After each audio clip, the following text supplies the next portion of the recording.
देखिए देखिए, दिल्ली का भी सदन नहीं चला, दिल्ली का भी सदन नहीं चला, और वहां भी आप जानते हैं कि सरकार की तरफ से किस तरह की भाषा का इस्तेमाल हुआ।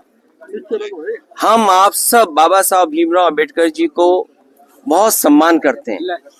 बाबा साहब भीमराव अंबेडकर जी का योगदान इस देश के संविधान बनाने में और इस देश को एक ऐसा संविधान जिसमें सबको हक और सम्मान मिलता है, वो बाबा साहब भीमराव अंबेडकर जी ने दिया। लेकिन आप देखिए उनके सम्मान में किस तरीके से भाषा का इस्तेमाल हुआ है। ये वही लोग हैं जो संविधान कभी बदलना चाहते थे और लोकतंत्र पे हमला करने के लिए कि हमारा लोकतंत्र कमजोर हो जाए। लोकतंत्र वो है जिसमें हम लोगों की बातों को सुनते हैं, हर इंसान को जोड़ करके लोकतंत्र है। लेकिन ये लोग मन विधान से चलने वाले लोग एक तंत्र पसंद करना चाहते हैं। ये तो हालत दिल्ली की है। और यूपी की हालत जो है, हमारे जो मुख्यमंत्री जी, उनकी भाषा तो ऐसी है कि अगर आप सुने तो आपको भी गुस्सा आ जाएगा। उनकी जो भाषा सदन में है वो शायद डेमोक्रेटिक नहीं है, एक सम्मान की भाषा नहीं लगती है। अगर राइट टू स्पीच है तो कहीं ना कहीं हमें राइट फॉर सम्मान की भी बात करनी पड़ेगी। हमारा सम्मान तो कोई भाषा ऐसी इस्तेमाल करे जिससे सम्मान हो, और वही स्थिति आज बनी है कि सरकार के मंत्री, डिप्टी सीएम की जो भाषा थी वो ठीक नहीं थी। आप किसी को उपनाम से कैसे बुला सकते हैं? एक कॉन्स्टिट्यूशनल पोस्ट है, कॉन्स्टिट्यूशनल पोस्ट में बैठे हुए किसी भी व्यक्ति को सम्मान से ही बुलाया जा सकता है। लेकिन जानबूझ करके सरकार, क्योंकि बुनियादी सवालों का जवाब उनके पास नहीं है।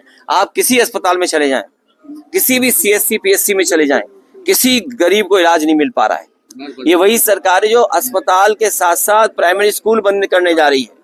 मैं आपसे कहना चाहता हूं कि इतनी लूट किसी सरकार में नहीं हुई होगी जिसकी लूट हर स्तर पर आपको देखने को मिल जाएगी।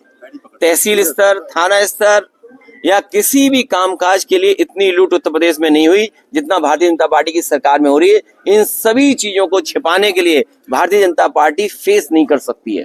सर क्या कहेंगे संबल पर जो हिंसा हुई है, क्या कहेंगे वापस जाने से रोका गया है सबको? जहां तक मिलने मिलाने की बात है, मैं आपसे बड़े सम्मान के साथ कहना चाहता हूं कि हम लोग खोदने वालों में से लोग नहीं हैं।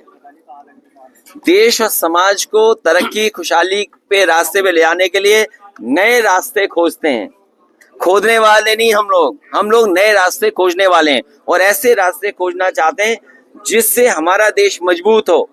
जहां तक संबल की घटना है, जब कभी भी जांच होगी सरकार कटघरे में होगी और अधिकारियों के खिलाफ कार्रवाई भी होनी चाहिए और दोषी भी वही पाए जाएंगे। संबल हिंसा पर आप लोगों ने विरोध किया है, बसपा जबकि समर्थन कर। मुझे दूसरे दल का नहीं पता कि दूसरा दल किसके साथ खड़ा है।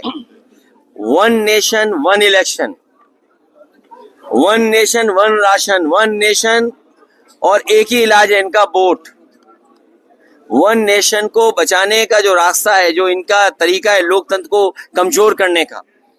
हमारी रीजनल पार्टियों का अपनी वैल्यू है। रीजनल जो प्रदेश बने थे वो कहीं ना कहीं सूझबूझ के साथ बनाए थे। हमारी आइडेंटिटी है और लोकतंत्र में हमारी आइडेंटिटी बची रहे और लोकतंत्र और मजबूत है, इसलिए फेडरल सिस्टम है। लेकिन ये लोगों की सुनना नहीं चाहते हैं, केवल अपनी सुनाना चाहते हैं। ये संविधान से नहीं, मन विधान से चलना चाहते हैं। ये लोकतंत्र नहीं, एक तंत्र चाहते हैं कि एक तंत्र हो, एक का फैसला हो, वही सब माने। अखिलेश जी क्या कहेंगे जिस प्रकार से इजराइल और फलस्तीन को लेकर भी विधानसभा में एक बात चल रही है? कल सीएम भी उसमें बोले हैं, उन्होंने बताया 6000 जो युवा है वो इजराइल में नौकरी करने के लिए गए। क्या यूपी में नौकरी नहीं रही है? देखिए, हमारे मुख्यमंत्री इस बात को गर्व मान रहे हैं कि गरीब बच्चे वो अपना घर परिवार छोड़ करके, अपने सगे संबंधियों को छोड़ करके, अपने घर गांव खेत छोड़ करके, और सोचिए इजराइल में न जाने किन परिस्थितियों में क्या नौकरी कर रहे होंगे। किसी कोने में आप चले जाएं, लेकिन जो घर में रोजगार नौकरी कर करके सम्मान आप पा सकते हैं वो दूसरे कोने में नहीं पा सकते हैं। और सरकार अगर यही गर्व करती है तो जितने बच्चों को नौकरी दिलाई है उन बच्चों की सूची जारी करें और सूची जारी करते समय ये भी सरकार बताए कि वो बच्चे किस तरह का काम वहाँ कर रहे हैं और किस तरह का काम उनसे लिया जा रहा है। बांग्लादेश के हिंदुओं पर सभी पार्टियां मौन है, आप क्या कहना चाहेंगे इस बारे में? कोई पार्टी मौन नहीं है, पूरा देश ने जान लिया ये सरकार बहुत कमजोर है, पूरे देश ने जान लिया है। और सच्चाई तो ये है कि हम अपने प्रदेश में, देश में जिस तरीके से अल्पसंख्यक समाज को सम्मान के साथ और रखें, उनका विश्वास और जीतें, उसी तरह का व्यवहार और देशों में होना चाहिए अल्पसंख्यकों को लेकर। सर, समाजवादी पार्टी दिल्ली में नजदीकियां बढ़ा रही है अरविंद केजरीवाल के साथ, क्या कहें? क्या हमारी उन सबसे नजदीकियां बढ़ेंगी जो बीजेपी को हराने में आगे आएंगे। सीएम योगी ये इंडिया गठबंधन की मैं आपको बधाई देता हूं, सहारनपुर के लोगों को जिन्होंने इंडिया गठबंधन को जिताने का काम किया था। सीएम योगी जो है संसद से बयान दे हाँ जी, किस पे?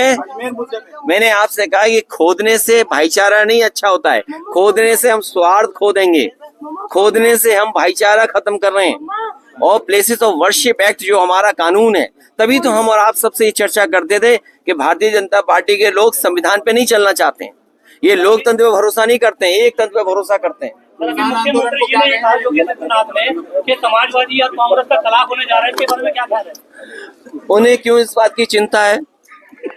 उन्हें किस बात की चिंता है? मेरा कुछ चुनाव में मुख्यमंत्री जी ने कहा। वैसे हालांकि वह इतने कैमरों के सामने वो बात नहीं कह सकता हूँ जो मेरे मन में आई बात कहने की, सीएम योगी लगातार वो बात आप समझ गए होंगे। क्या मानते हैं? उन्हें क्या लेने देना शादी किसकी हो रही है, कौन शादी में नहीं शामिल हो रहा है, कौन किसके शादी में शामिल होने जा